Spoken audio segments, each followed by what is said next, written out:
thank you everybody for joining, the people that are coming in. This is Leah, and we're going to be talking about workplace accommodations.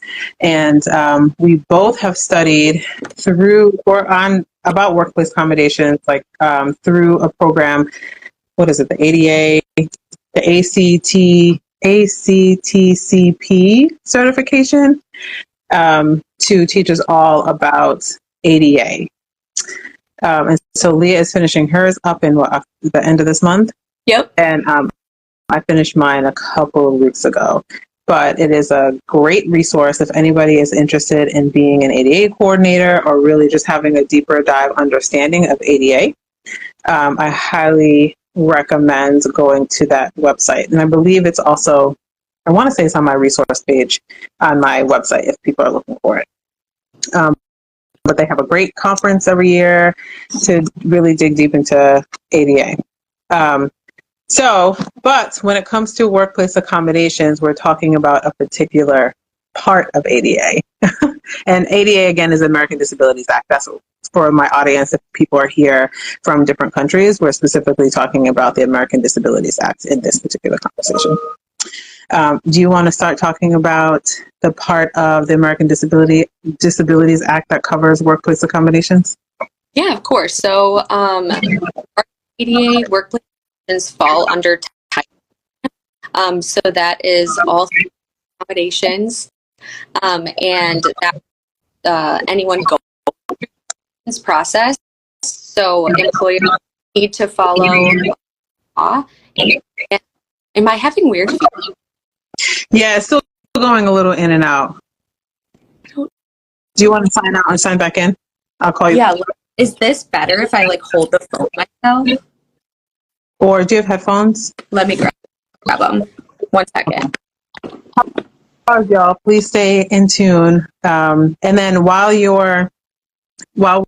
we're waiting for her to come back, please submit some questions so that we can make sure that we answer them as well. But we're really going to try to dig into some general information about the American Disabilities Act and some workplace accommodations, and also thinking specifically about ADHD in work. We are going to, provide some options for accommodations for the workplace.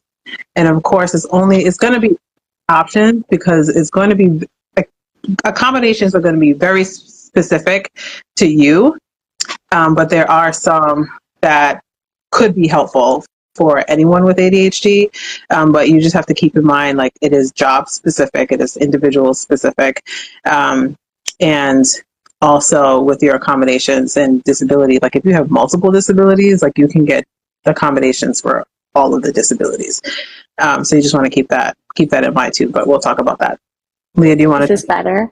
Yeah, is this better? This is a lot better. Okay, good. Sorry about that. It's okay. Yeah. I'm glad you have earbuds. I still refuse to give up my cord. I love that. It's changed my life, though.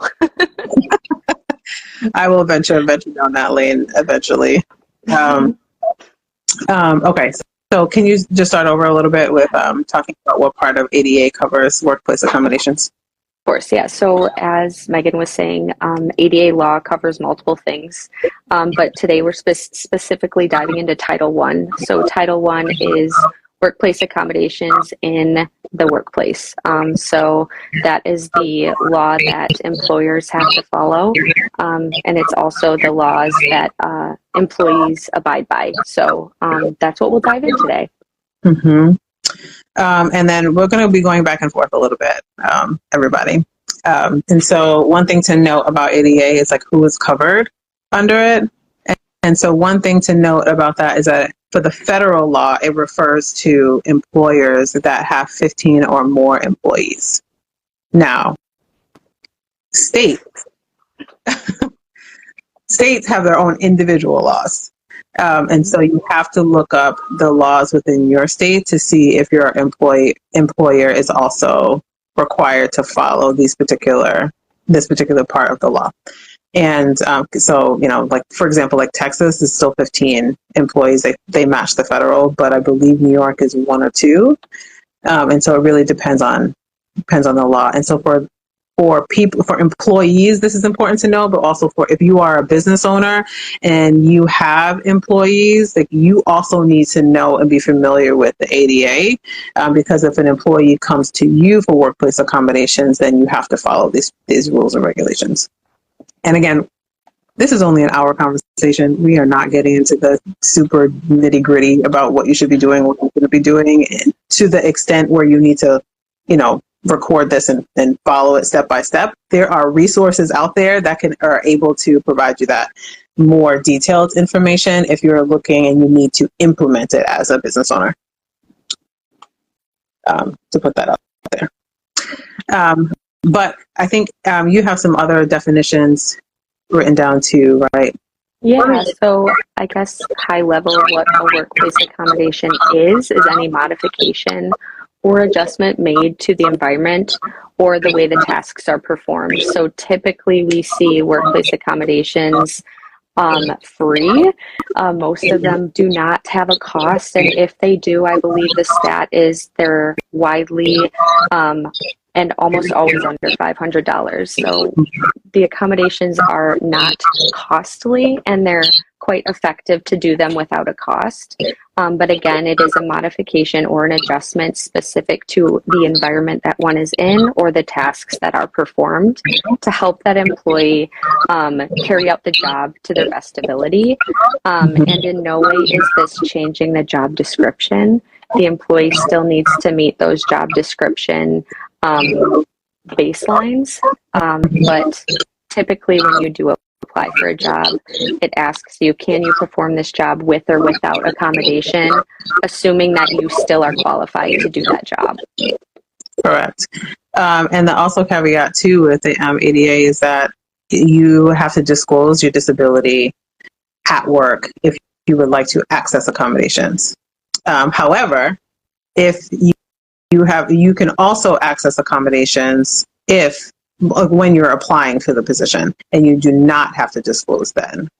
And so, for example, like some employers will ask in the application process, like, do you need any accommodations, like for the interview process, or for the hiring process? And like, for example, like you can ask for questions beforehand as an accommodation as well, but you do not need to disclose that you have a disability in order to get that accommodation. The other cool thing about who is protected underneath the law is if you're also, so this is all about not being discriminatory in the workplace. It's similar to any other civil rights law within the country. The other thing that's cool about it is that if like your manager or your employer thinks that you have a disability and then discriminates against you because they believe you have a disability, regardless if you've disclosed or not, you're still covered underneath the law too. Yeah, and I'd like to add, and am I giving back any feedback, Megan? Is it echoey? Okay, No. Perfect. So the definition of ADA disability is a person that has a physical or mental impairment that significantly limits a major life activity, or if there's a history of that impairment, or if they're perceived by others to have the impairment. So the reason why ADHD and autism, other neurodivergent categories fall under disability is because it typically always does significantly limit, in our society, the way our world works, a major life activity. So that's the caveat to this. And as we all know, and Megan and I have talked about, having an invisible disability does make this process feel a little bit different, unfortunately. And I think that's why today we're talking to smash those stigmas and give awareness to what that looks like for ADHD specifically. Mm-hmm. And again, everybody, don't forget to ask questions. We can answer them as we go along, as well. And so something that comes up for me a lot with my clients is they say, I'm not ready to disclose at work. How can I still access supports? Like, are there accommodations that I can put in place without having them be formal and communicate that to my manager or to somebody in HR? How would you answer that question? And then I can tell you how I would. Isn't that the golden question? I think having the self-awareness is probably how I would answer that. Like knowing yourself enough to know what you're struggling with and what your accommodation or needs are. So I think having those conversations are a lot easier when someone understands what they're struggling with specifically and then can guide that conversation and say, I struggle with concentration. It would be helpful if I have access to a quiet space. So coming into those conversations with full knowledge of what is needed and what the barrier is so that they don't have to resurface a whole interrogation of what that looks like. So if they're not comfortable going through the process, I think having a solution in mind is probably best practice and what I would suggest. How about you, Megan?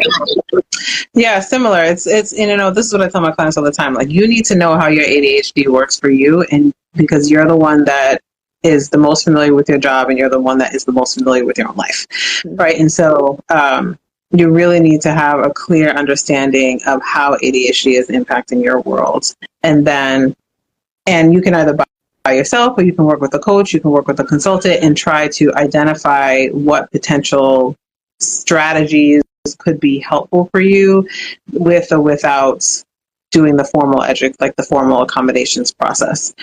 So for example, like people, like a second screen can potentially be really helpful for somebody with ADHD, right? But a separate screen is also really helpful for a lot of people. And so asking and seeing if your employer can give you another screen is something that you can just ask and see what they say, see if they have that option, especially for people that are working from home too. Right. I think that's the foundation of being inclusive, is that it benefits everybody. The things that help people with ADHD help everybody with their work. So having a quiet space or access to a quiet space, having double screens, having things in writing, having access to noise canceling headphones. All of these things that we see for people with ADHD are actually very accessible and help others that don't have ADHD. And so much of this conversation is how do we help everybody have a better workplace? And really that's so much foundationally of what these conversations should be too, is what works for everybody, and that's typically what ADHD people are asking for. Right. Sounds so simple, right? And then it ends up being really complicated. Yeah, 1 plus 1 is not 2. Right. That is definitely something that I have learned as I became an adult, is that simple math is never simple.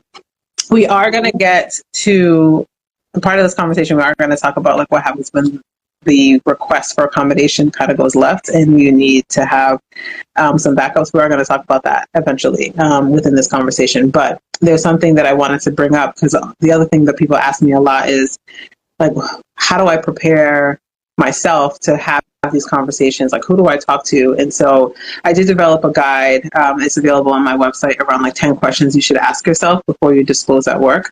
I'm going to talk to you about a couple of them. And so one of the other things that's really important when trying to identify what accommodations and strategies when you're seeking for them formally through your employer is being really clear about what your essential and non-essential job functions are. And do you know them? Like, what does that mean? So essential job functions, essentially, not to use that word again, but is the reason why you were hired, the reason why this position was created. These are the responsibilities that you have to do in order to keep your job. And then the non-essential functions is everything else, right? And so usually, like, if it's an essential job function, it should be listed in your position description. It shouldn't be covered under other duties as assigned. If it's other duties as assigned and you're doing it and it's an essential job function, it needs to be spelled out. And so your essential job functions are the ones that they care about, essentially. And so those are the areas in which that you can really target. Like if you're trying to figure out like, where do I start with understanding your essential job functions. Why are you there? If you don't know what your essential job functions, ask your manager to be clear. I mean, that should be a conversation that We use shit a lot when I feel like talking about this work because you just kind of never know what happens. But it should be a general conversation that you should have some clarity about every day. Honestly, like everybody, again, we're talking about inclusion. Everybody should know what they're hired to do, and individual like managers and job employers shouldn't just kind of be making up tasks as they go along. And if they do, they should be updating people's position descriptions. And so, you can always ask. If it's not clear, ask. So then that way, once you have a clear understanding of your essential job functions, that's what you're doing every day, and then could take that and compare it to how ADHD is impacting your world. And then from there, with all of that information, you can come up with some accommodations and strategies that may work. Absolutely. And I would say that's where this reasonable and unreasonable conversation comes in. So I remember I was talking to someone and they're like, well, if you're a basketball player, why should the lights be dimmed and everyone's quiet? And it's like, well, that would be unreasonable because the essential job function of someone in the NBA is to be in that environment, and to remove the environment would be unreasonable. But in the workplace, if your essential job function is to typically work through the computer and you're virtual and your tasks can be done on the computer, that's where this remote conversation comes in, right? Like, can you complete the essential job functions at home? And is there a difference? That's a hot topic, but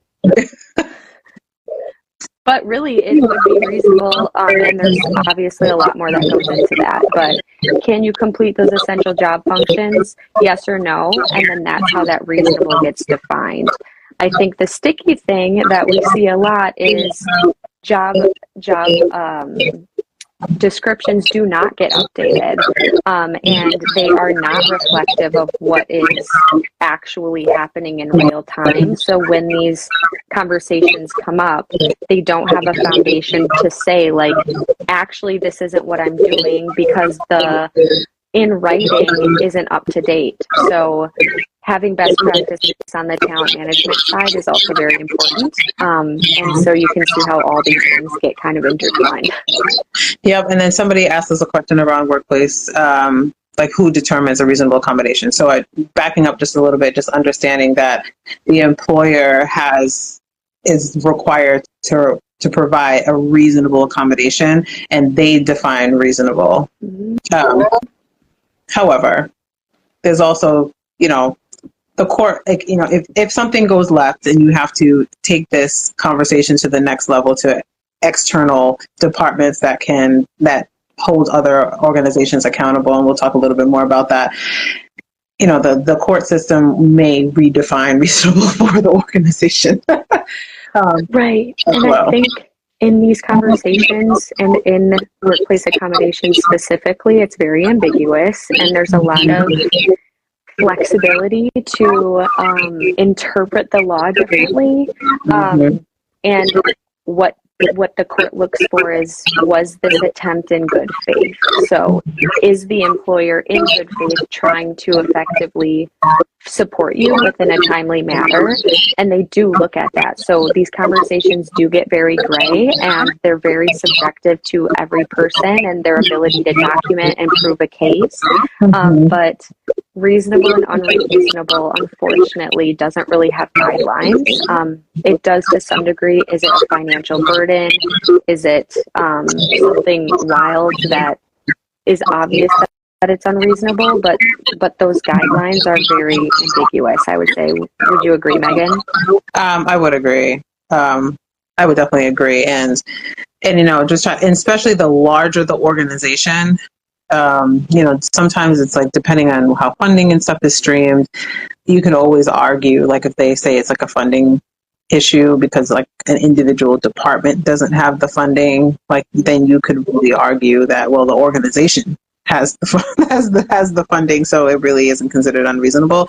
But I believe you can ask, like, if something gets denied. The other part is that this is an interactive process, and so if something doesn't work or you should be in conversation with the HR department or whatever department is for your organization. Sometimes it's like one person. Sometimes it's a separate department that is working with you to get accommodations. Like this should be a collaborative, like interactive process to determine what is really going to work for you. And the same thing, like let's say your accommodations get approved, whatever you requested, and then you realize like, oh, actually, I don't really need that anymore, or it's not working. Like just communicate that to your employer. Like this is about creating positive relationships and coming from a space of like collaboration and support versus being like bumping heads and adversity and that kind of thing. So you want to make sure like this should be a positive experience.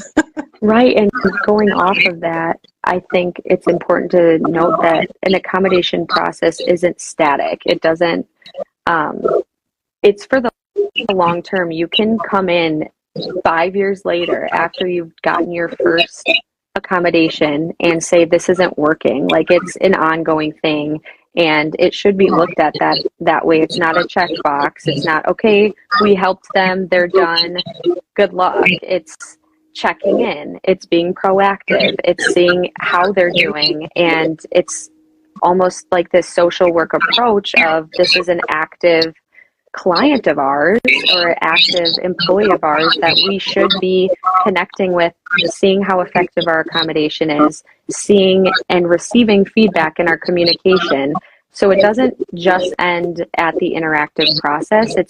It extends far beyond that. And I think that's probably what we're pushing for in this space is this is a more holistic operation that it really is being looked at and is in action right now. Mm-hmm. It says some people have said that we're still getting some feedback. Are we still getting feedback? For those that are listening, we're still getting feedback. Maybe I should put on my headphones. I can do that. Is it on my end? Yes.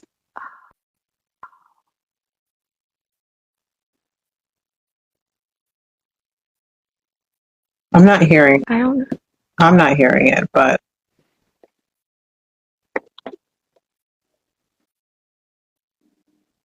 is it still there? Is it from both of us or just Leah? Okay, it's when Leah's talking. Let me put my headphones in and maybe that. Is it Okay. better? Phones out? Is that better, everybody? Is it better now? I think so. Okay. I just took my headphones out. Maybe that's helpful. I think, yeah. It says it's just Leah. Still? I don't hear it. I don't either.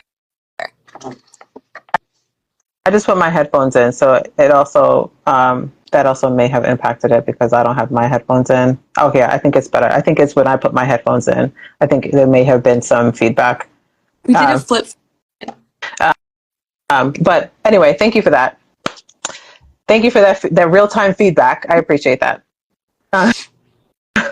Interact. Yes, exactly. That's how it should be, right? Like this is an example of going back and forth to the HR department. But one of the other essential questions that I believe that you should be asking yourself prior to requesting accommodations, like, do you even know where to go in the first place? Do you know who to ask for this additional support? Is it your manager? Is it somebody random in HR? Is it the disabilities office? You're going to have to do a little bit of work. So it's also recognizing, like, if you do talk to your manager about disclosing, your organization now knows. Mm-hmm. And the organization should be very well aware and hopefully train their managers that the moment an accommodation verbally is requested or that conversation begins, that's the start of the accommodation process. So if the manager isn't trained and fails to provide direction or connect them to the right people or fails to initiate in support, that is a failure, because at that point the accommodation process starts. So if this did go to court, they're looking at that first point of contact, and when it verbally started or at any point of initiation, that is considered. Right. And that's when I would tell everybody to make sure that if you're going to be requesting accommodations, to put it in writing. Yep. Everything. Everything gets documented. So the same way, you think about as if you're a manager and like if something's going on with your direct report, like you should make sure that you're documenting everything. As an employee, you also need to make sure that you're documenting everything. Document, document, document. If you don't get anything from this conversation, just remember, document. Yes. Scream that from the mountaintops. Yeah, make sure everything's in writing, even if you do have a verbal conversation, because that is important. And a lot of this interaction will be verbally and will be in meetings. I would recommend after that meeting, following up with an email and saying, as a recap, this is what we discussed in this meeting. These are the timelines that were set. This is the process in place. These are the next steps. XYZ has this action item, and sending that out as an email. So then if there is any question on what happened or what didn't happen, there is proof that it is in writing, had something to say or didn't understand something correctly or wasn't on the same page. You're giving also a voice for them to recorrect you, so that you know that you're understanding it correctly, and they know that they have action items or that they have to do something after that conversation happens. Exactly. I did want to kind of talk about what happens when you don't get your needs met and who you should go to. Do you want to start? So the EEOC, what is the EEOC? When you use acronyms all the time, you kind of forget what they stand for. Oh, the Equal Employment Opportunity Office. So they are the ones that are really governing all of ADA. And so you can always file a complaint with the EEOC and they will investigate. They're a completely outside agency looking to govern and ensure that organizations are following ADA. If you just have general questions or you just need some additional support, there's ADA centers all over the US that you can contact directly. I call them all of the time to just ask questions, and they call you back. They call you back, they will email you, they will also ask for a survey in their opinion. The ADA centers are great. And their contact information is also on my website, or you can just Google ADA Center near you. And they have a 1-800 number or 188 number or something. And they will, if they don't answer, they will call you back. I promise. It's a really great resource. And then we also have the, who else? Who else governs? So you can always call general counsel within your local state as well. I think they also have like a free request or service request and do have some guidance. That's Oh yeah, Jan. So Jan is the Job Accommodation Network. It's askjan.org. They are also a great resource. And once we start talking about accommodations, but they cover a lot of the disabilities, like common disabilities that people experience. And you can go to your disability and they will give you some options also for accommodations. But they do also have contact information too. So if you need to reach out to them, they will be able to help support you directly as well. So there's help available if you feel stuck or you feel like it's not going anywhere within your agency or within your company. There's resources out there that can help support you and guide you directly through that process. Ooh, Allie, are employers expected to reply to accommodation requests within a specific time frame? Love this question. So best practice is within 30 days that you should be accommodated effectively. I know the Society of Human Resource Management says within 2 weeks is actually best practice. But then they extend that to 30 days. Unfortunately, when it goes to law, or when it's viewed by the EEOC, or if it does, there's private lawyers involved, there is no official timestamp, and then it goes back to the in good faith. So Mm-hmm. accommodation is taking longer than what is actually reasonable, and there's no way to justify that. They could be under legal obligation and could be sued essentially if something's taking too long without a reason for that. But it, again, always goes back to, is this in good faith? And then that would be investigated of why it took so long and what that looks like. Right, Megan? Am I missing? Yeah, and I mean, and again, this law was written in the intention of ensuring that people with disabilities are not being discriminated against, and so ideally, organizations should be coming from that perspective that we are supporting the people that work for us, and they should try to support the people that work for them as soon as possible. Um, and that is an ideal situation. Unfortunately, sometimes HR departments are small. People in the office may not even be familiar with ADA. And then in larger organizations, I don't know what their excuse is. um, but I mean, it does happen. I mean, clearly the EOC is busy, and you know, employee attorneys are also busy. We touched on this a little bit during our DEI conversation a couple of days ago as well. But employee attorneys are busy, and also, and so you do see situations that do have to be escalated.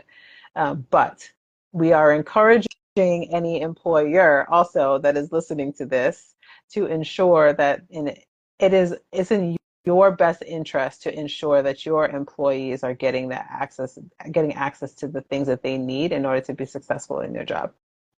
Yeah, and especially important now because we're seeing an exponential increase in uh, disabilities being claimed in the workplace, and even compliance issues as we move each year and on.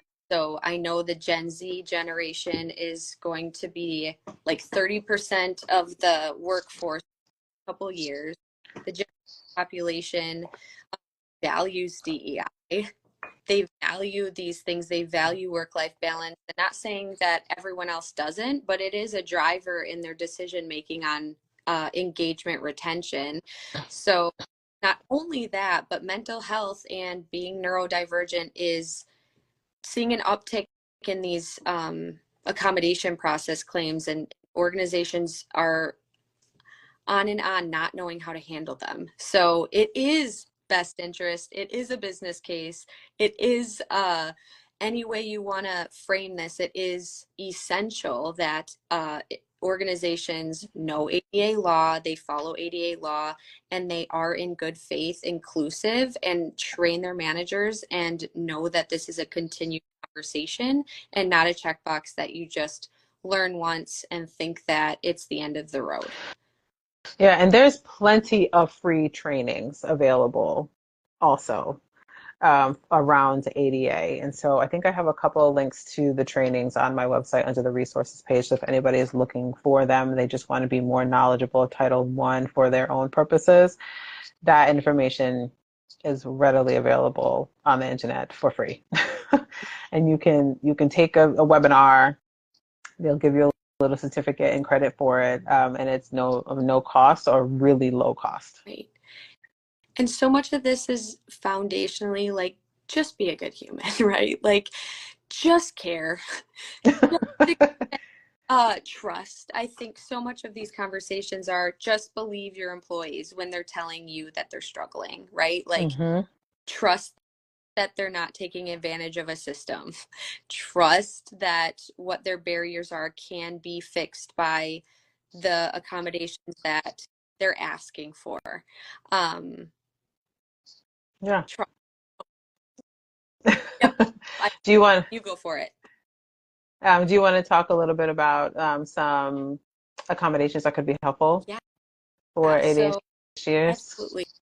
So obviously ADHD shows up differently for everybody. Mm-hmm. Um, those barriers and limitations are going to look different depending on the person, but common accommodations that we see in the ADHD space and neurodivergent space in general are flexible scheduling, Mm-hmm.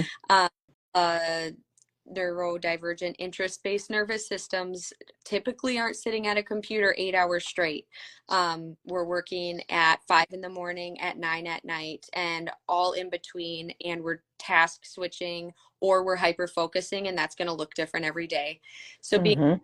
that as an employer, quiet workspaces. On the flip side, overstimulating workplaces. I need to be isolated some days, and I need to work in a coffee shop that is extremely loud in others. So Exactly. quiet, loud, flexible workplaces and work times. Visual aids, I think, are important. I think a lot of people with ADHD like to have something visual to reflect back on, and verbal instruction and verbal processing is sometimes a barrier. So Mm-hmm. having it a visual attached. Um, what else, Megan? You probably know way more. Yeah, I mean, people ask for headphones. People ask for, I mean, some things that like I tell people to also ask for is to ensure that they have one-on-one, structured one-on-one meetings with their manager weekly. Something else that I think would be helpful is if you're not using a project management software, and of course, like all of these accommodations are very workspace specific, right? And so in an office setting, if you're doing some project management work, like having access to project management tools Mm-hmm. is going to be helpful, and then specific trainings too. And so, and also being able to transcribe trainings or using some type of transcription service is going to be helpful. Closed captions or using some type of AI that can be able to take notes for you during meetings to make sure that you're not missing anything and to give you some action items as well. So then you can actually pay attention during the meeting. Is helpful. Some other things, a standing desk, also writable, asking for writable surfaces.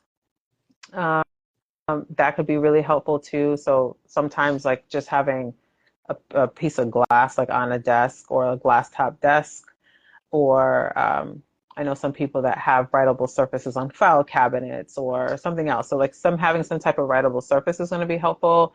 Timers, I also talk to people about ensuring that they have some type of communication tool. Like for example, so that you're not interrupted. So if you are in an open space, even if with headphones on, like sometimes people don't get context clues, right? And so even if you have headphones on and you're clearly working, people will still start talking to you. And so there's communication tools that you can attach to your computer or to your laptop that's like red, yellow, green, or like I'm available, I'm not available. So it takes away a little bit of the awkwardness of saying, like, actually, I'm not really in a space to talk to you right now. Because at that point, if I have to tell you that I can't talk to you right now, I'm already been disrupted. Like it's too late. It's already disrupted. And then now I have all of these feelings, and like now I have to address like my emotional dysregulation about the fact that I got interrupted, and then to be able to go back on task. And so having an external communication system that lets people know whether or not you're busy is also helpful. Yes, short, frequent breaks, somebody asks, is also helpful. And also, like, if your office is next to a space that is really distracting, like, say you're on the side of the office where everybody is walking back and forth, or it's next to the elevator and you hear the stupid ding like every 15 minutes, you can ask for your office to be moved. Lighting changes, you can ask for lighting changes to happen too, like if you have a private, like maybe not in like the entire, if you're in an open space, but like if you have your private office and you want more control over the lighting settings, you can also ask for that too, for different light bulbs. Did I say standing desk? No, standing desk. I think I said writable surfaces. Standing desk. There's also ADHD friendly chairs that are ergonomic, but it allows you to spin around or just change positions often if you need to. You can ask for fidgets. I mean, I know accommodations can be cheap, but I also throw into the expensive accommodation request too. They're just not gonna, like, you're either gonna say yes or you're gonna say no, right? And so some of the expensive ones are, you can actually get your employer to pay for coaching. You can get them to pay for coaching. You can get them to pay for coaching programs. You can also, I mean, I've also suggested people ask for a walking pad Mm-hmm. for at your desk, right? And so if you have a standing desk, you're on a walking pad. Now you're in a position where you can exercise a little bit, increase your dopamine to be able to focus on mundane tasks that you don't really want to do. So those are some examples of accommodations you can ask for. The employer training. Did Say that one more time. you say employer training or like management? I didn't, but that is one too. Yeah, I think that's actually probably a hugely misunderstood one too. So if an employee is going through reasonable accommodation and they feel that their employer doesn't know the process, or that as a whole the employer does not know the process and it's affecting others, and extended, they can, as a reasonable accommodation, request that the employer provides training to maybe their own manager, but organizational training to address best practices, and that can be part of our accommodation request as well. Yes, because most managers don't know anything about ADHD or how to differentiate their management style in general, but then also differentiating their management style for for the neurodiverse employees as well. And it makes a really big difference because I have an article that's actually pinned to my LinkedIn profile, and you should read it. But it talks a lot about how the influence that managers have on their employees' mental health. And the article talks about how managers have more of an impact on their employees' mental health than the employees' own therapists and family, like spouses. And if you think about it, like, they're with them all of the time. Like, you're dealing somehow with a manager potentially 40 hours a week, and they're impacting your mental health. And so ensuring that they have some additional training is something to definitely ask for. And I saw Allie did so ask, are people requesting accommodations required to disclose diagnosis? If you're working there, yes. Yep, and that's only if you're going through the reasonable accommodation process. So Yes. the way it looks differently for every organization, but the paperwork that you need to provide by your medical provider does state the disability and states that it is a disability, because that's what's qualifying you to be ADA in this ADA process and protected by the ADA. And then Mm-hmm. that medical paperwork will typically state like what your barriers and limitations are. But that paperwork should only be seen within this process and limited to the people that need to know it. So some organizations have a group of people in this interactive process, but potentially only the leave management team or the employee health team needs to see this paperwork to verify that you have a medical diagnosis and it is a disability, but the whole team doesn't know what that is. Yeah. And your ADHD coach can also fill out some of the paperwork as well. And honestly, the ADHD coach or anybody that is knows more about ADHD is probably going to be able to fill out that paperwork a little bit better, in terms of really being clear about what you need and why, than your doctor, to be honest. So true. Yep. So true. Yeah. And so I filled out paperwork for people. And so just to be clear about, like, this is the strategy, like, this is the accommodation, this is how it impacts the employee, and this is why it would be helpful and beneficial for not just for the employee, but also for the employer. I also have, like, information in my blog too, where I go through the executive functions on my website and in the blog, and I talk about, this is the particular executive function that could be either a strength or a weakness for an ADHD employee, and this is why the employer and the employee need to care. And some suggested accommodations and strategies to support that particular executive function. So you can go to my website and my blog and read those, and they're by executive function specific. Mm-hmm. So that information is there too. So we have a lot of services, a lot of resources are available for you. Many of my clients pay for my services through their employer. Yes, yes, yes, which is great. Same with me. Like a portion of my clients also get their coaching services paid for by their employer. So it is possible. But you have to ask.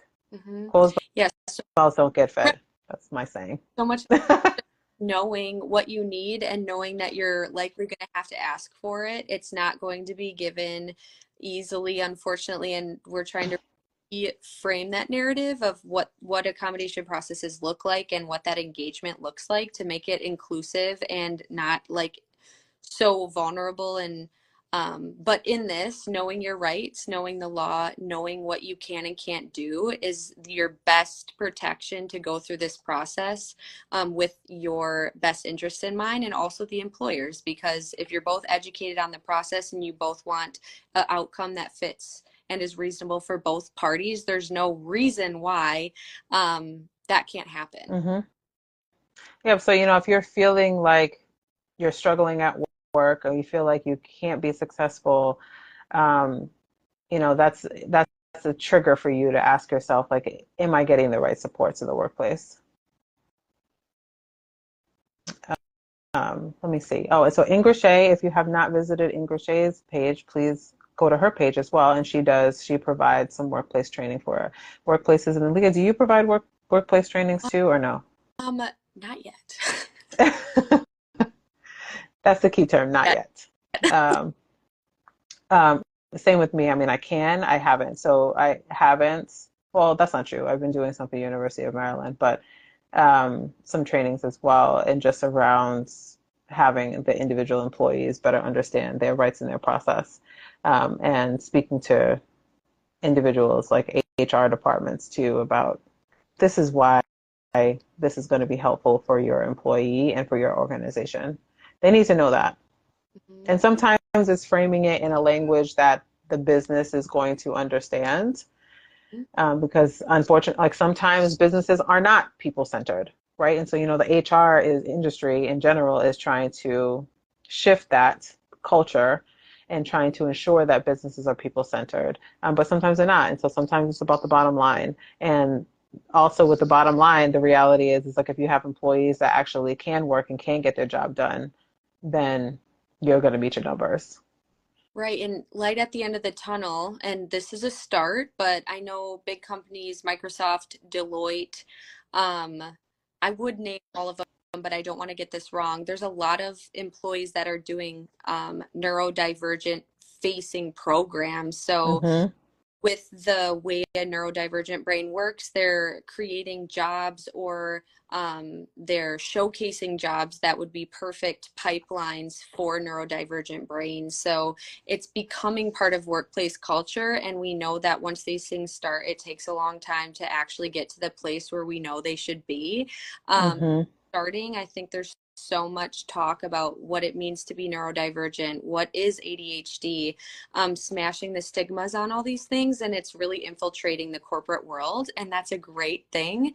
But we still have a lot of work to do. But it is encouraging to see that these companies are taking hold and understanding neurodivergence not as a deficit, but as something that can be harnessed to be so amazing in a culture, but that culture needs to encourage and support those employees in the way that they work and the way that their bodies work.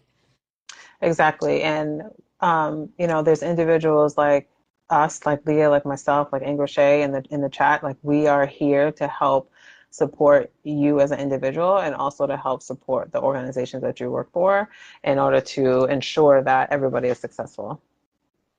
Absolutely. Because yes, it's just exactly what Ingrid Shea said in the chat. Like you don't have to suffer at work. You do not. You do not have to suffer at work. And this is in any position. And I do have some. I mean, I will just put this little caveat about Microsoft and some other companies. Like I really appreciate the fact that they are taking the time to really understand the fact that there's a good percentage of their workforce that is neurodiverse. Overall, I don't know if I necessarily subscribe to the pipeline or creating a subset of jobs that are specifically for the neurodiverse community because we can do anything with the right supports. And so sometimes it's not creating a job for me, but it's recreating the work world to be more inclusive. Right, like going foundationally back to the basics of we can do anything and we will do anything provided that it looks different. And Hmm. I love that you called that out too, because it's kind of a band-aid fix, right? Like, oh, all of these people think in one way.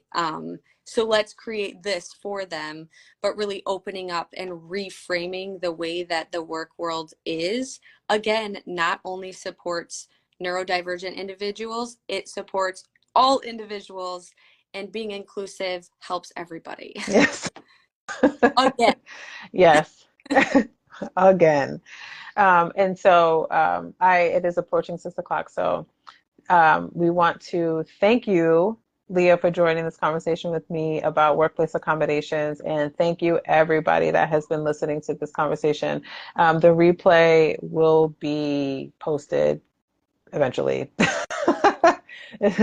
We have to do a little bit of editing. We have a lot of conversations this week, so I'm going to be doing some editing. But just follow me on Instagram and set some alerts, some alarms, and we will be able to communicate like where these conversations are going to be posted. If you missed it, or if you just want to listen to the replay, you can do that as well, especially the part about the accommodation suggestions, to just kind of zoom into that part. And it looks like Dr. Shauna has a question before we end.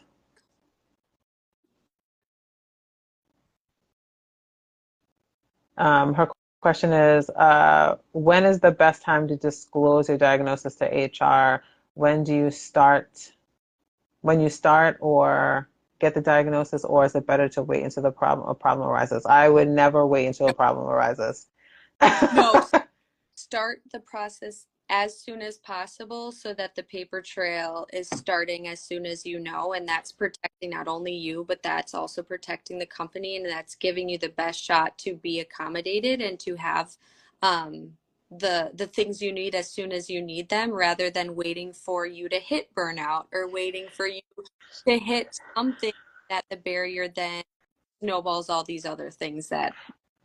Right. Don't wait until you get on a performance improvement plan before you start asking for accommodations. And the company still has the right to go through the progressive discipline process along with going through the accommodations process, but you don't want to position yourself for failure in that way. So if you know and you feel comfortable and you've done some research and you want to disclose and get access to additional supports, do that as soon as you can, so that you're not in a position where you're now getting in trouble and potentially losing your job. Agreed. Okay, I think that's the last question. Thanks everybody for joining. Yes. Yes, we appreciate your presence, and please share. We have some more conversations happening next week.